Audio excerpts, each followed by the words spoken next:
हमने सांसदों को ज्ञापन दिया, हमने डीएम को ज्ञापन दिया। आज हमारे हल्ला बोल के तहत 30 तारीख को पूरे जिले के अंदर एसडीएम को ज्ञापन दिया जा रहा है। सुनवाई होगी, आज नहीं कल होगी। जब तक नहीं होगी तब तक हम यहाँ से नहीं उठेंगे। जो आदेश देगा उस पर हम अमल करेंगे। अगर जरूरत पड़ेगी तो रामलीला मैदान भरने की भी ताकत पूर्व सैनिक रखते हैं। जब ये लोग प्रतिनिधि बन के हमारे बीच आएंगे वोट मांगने के लिए, तब इनसे पूछा जाएगा कि हमने आपको एक ज्ञापन दिया था, उसका क्या हुआ। 2024 में अगर सरकार हमारी मांगों को नहीं मानेगी तो उसके ऊपर निर्णय लिया जाएगा फेडरेशन द्वारा।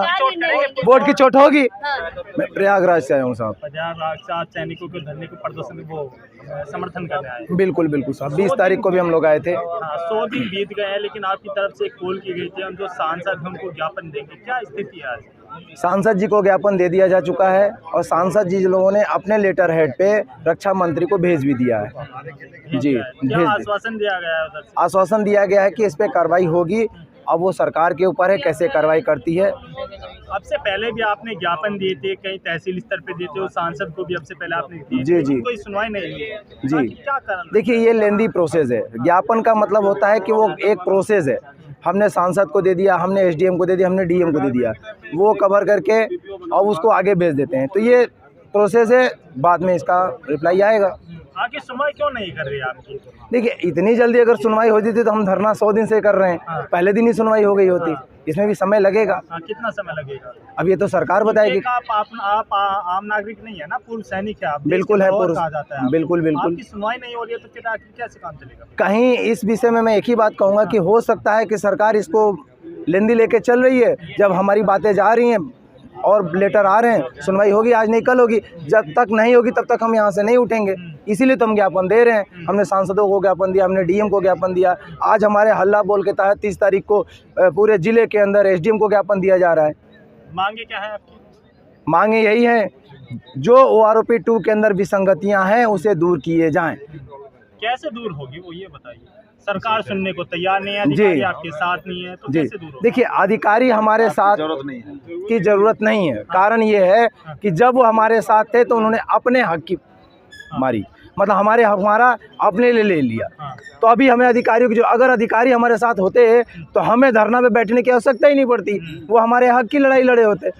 वो अब लड़े तो लड़ाई हमें दिखा के अपना स्वार्थ सिद्ध किया और हमें कहीं का नहीं छोड़ा। अच्छा, परसों अभी 2 दिन पहले आपकी आपस में झड़प हो गई थी, क्या? जी। देखिए, उस बात में मैं कहना चाहता हूँ कि एक्सेप्ट हर जगह लोग होते हैं। हमारे धरने के बीच में भी कुछ गोदी संस्थाओं के लोग आए थे और उन्होंने आके हमारे धरने के ऊपर कुछ ऐसा प्रहार किया। कौन है वो गोदी संस्था के लोग? संस्था थी, पूर्व सैनिकों की संस्थाएं थी जो अफसरों द्वारा चलाई जा रही हैं। तो उनके लोग आए थे, उन्होंने इस धरना को तोड़ने की कोशिश किया। लेकिन अगर ये धरने के अंदर कोई भी बात हुई, वो लोग आके किए, तो 28 लाख पूर्व सैनिकों के वो दोषी हैं। अगर वो अच्छे होते तो आज वो यहाँ होते, आज वो यहाँ नहीं है। वो एक पार्टी के फाउंडर भी हैं।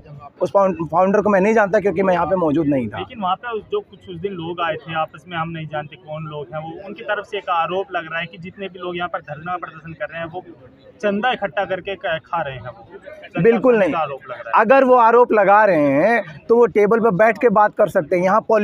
यहाँ केवल अपनी राजनीति चमकाने के लिए वो बात कर रहे हैं और कोई ऐसा नहीं। अगर उनको बात करनी थी तो हमारे जो अध्यक्ष हैं राठौर साहब, उनके साथ बैठ के बात करनी चाहिए थी। वो ये आरोप केवल इस धरने को तोड़ने के लिए लगा रहे थे और कोई बात नहीं। उनका स्वार्थ इतना ही था कि धरना किसी तरह टूट जाए, क्योंकि वो भेजे हुए आदमी थे। समझिए इस चीज़ को। भेजे हुए आदमी जी। कितने लेटर और लिखे? लेटर हमारा आखिरी जा चुका है, एसडीएम को देना था, हमने दे दिया। इसके सवाल कितने लिखेंगे? 100 दिन में हम बता रहे हैं ना, उसके आगे तो सुन लीजिए। हमने एसडीएम को दे दिया। आगे जो हमारा फेडरेशन हमें आदेश देगा, जो हमारा फेडरेशन बना है उस पर हम अमल करेंगे। जो आदेश देगा उस पर हम अमल करेंगे। अगर जरूरत पड़ेगी तो रामलीला मैदान भरने की भी ताकत पूर्व सैनिक रखते हैं। 2 दिन पहले आपको डिटेन भी कर लिया गया था पुलिस द्वारा? जी नहीं, वो 2 दिन पहले जो डिटेन किया गया था वो प्रकरण ये था कि यहाँ पर पहलवानों का धरना चल रहा था, धारा 144 लगी थी और मतलब कि न्यू पार्लियामेंट की तरफ वो लोग दौड़ गए थे। उनके चक्कर में हम लोगों को मना किया गया था, शाम को हमको छोड़ दिया गया था। और आपको याद होगा, कल भी हम लोग धरना पे बैठे थे। कल यहाँ कोई धरने पे नहीं बैठा था, केवल हमारे पूर्व सैनिक ही धरना पे थे। अगर हम गलत होते तो हमें प्रशासन धरने पे क्यों बैठने देता? हम शुरू से सांकेतिक धरना दे रहे हैं, शांतिपूर्वक दे रहे हैं, हमें किसी से कोई दुश्मनी नहीं है। लेकिन जिस दिन सरकार को लगेगा आपको भी उठवा देगी यहाँ से? जी नहीं, टाइम लगता है? जैसे ये कार्रवाई तब होती है जब कोई हम गलत एक्टिविटी करें। सबसे पहली बात है कि सरकार जो भी पूर्व सैनिक के साथ कर रही है, जैसे अभी अग्निवीर लेके आई है, अग्निवीर के बारे में कहना चाहता हूँ कि अग्निवीर हमारी पेंशन को बंद करने के लिए सरकार लेके आई है। अगर मान लीजिए कि आज हम 15-15 साल 18-18 साल सर्विस करके आए हैं, 19-19 साल सर्विस करके आए हैं, हमें कहीं जॉब नहीं दे रहे हैं, हमें दर दर भटकने में मजबूर किए हैं, हमें कॉन्ट्रैक्ट पे लाके डाल दिया है, 3-3 महीने सैलरी नहीं मिलती है, तो क्या गारंटी है कि अग्निवीर को 4 साल बाद वो नौकरी दे देंगे? और वो जो है बीजेपी दफ्तर के बाहर देंगे। बिल्कुल, आगे तो सुनिए, उसमें क्या है, उन्होंने केवल एक लोल भावना बातें रखी है कि अग्निवीर योजना पूरी तरह लागू हो जाए।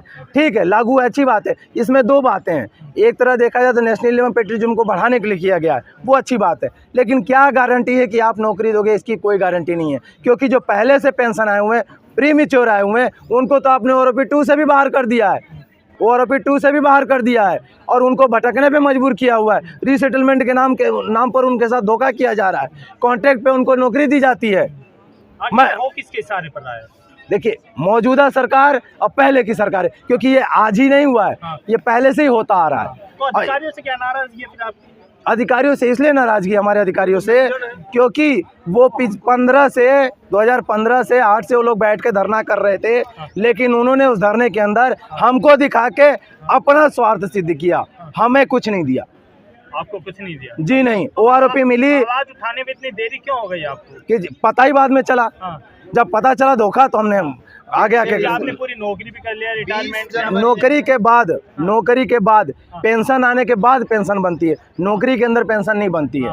अगर वो अच्छे हैं, हमारे अफसर कोई दुश्मन नहीं है, हम उनको अपना दुश्मन नहीं मानते। अगर दुश्मन मानते तो उनको 15 से धरना क्यों करने देते? वो हमारी मांगों को ही रख रहे थे, वो आरोप लागू हुआ नहीं। आपकी तरफ से जो पूर्व सैनिक है, उनकी तरफ से एक आरोप और लगता है कि जो अधिकारी लोग हैं वो हमारा शोषण करते हैं, अपने निजी कार्य कराते हैं। ये सेना की पर्सनल बातें हैं, उसके ऊपर हम कुछ नहीं कहेंगे। इसके लिए एक बात कहेंगे, मैं बता रहा हूँ, उसके लिए भी बता रहे हैं, एक मिनट, उसके लिए हम बता रहे हैं, अंग्रेजों के बनाए हुए जो काले कानून है, जब तक इस देश में लागू रहेंगे तब तक ये शोषण चलता रहेगा, चाहे वो सेना हो, चाहे हमारी कानून व्यवस्था हो। आपको लगता है चुप रहने से वो बदलाव होगा? नहीं, बदलाव नहीं होगा, इसीलिए तो अब जन जन से आवाज़ निकलने लगी है। आप पूछ रहे हैं ना, मैं जवाब दे रहा हूँ।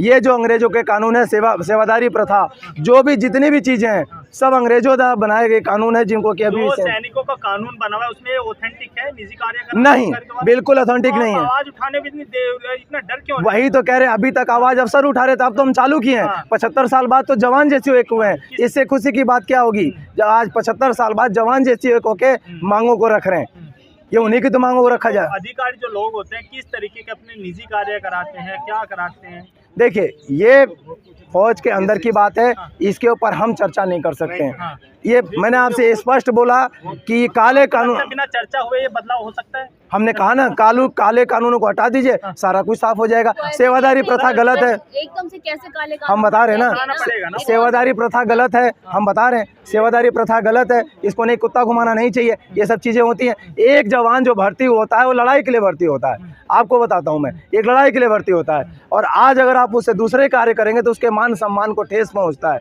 आज जो सेना के अंदर जो आपने आत्महत्या वगैरह देखा है, ये उसी का देन है, वो उसी का देन है, क्योंकि अगर एक जवान सेना में लड़ने के लिए भर्ती होता है और 5 जवान किसी दूसरे जगह चले जाएंगे, तो 5 जगह की जो खाना पूर्ति है 3 जवान से होती है। उन 3 जवानों को टाइम पे छुट्टी नहीं मिलती है, क्योंकि वो 5 जवान कहीं और लग गए। जवानों का काम है लड़ाई लड़ना देश की रक्षा के लिए। ये जो बाकी चीज़ें हुई हैं, ये बिल्कुल गलत है। लेकिन एक आरोप और लगता है जो पूर्व सैनिकों की तरफ से, जब हम ड्यूटी पर रहते हैं, अधिकारी और जो सैनिक है वो लोग ऑन ड्यूटी, हमारे जो सैनिकों के लिए उनका खाना अलग होता है, अधिकारी जो रहते हैं उनका खाना अलग होता है। कितनी राशन अलग है? राशन अलग है, पेमेंट अलग है, तो अलग होगा ही। ये शुरू से चला, वही तो मैं आपसे एक ही बात तो कह रहा हूँ ना, अंग्रेजों के बनाए काले कानूनों को हटा दिया जाए अगर, तो सारा चीज़ इक्वल हो जाएगा।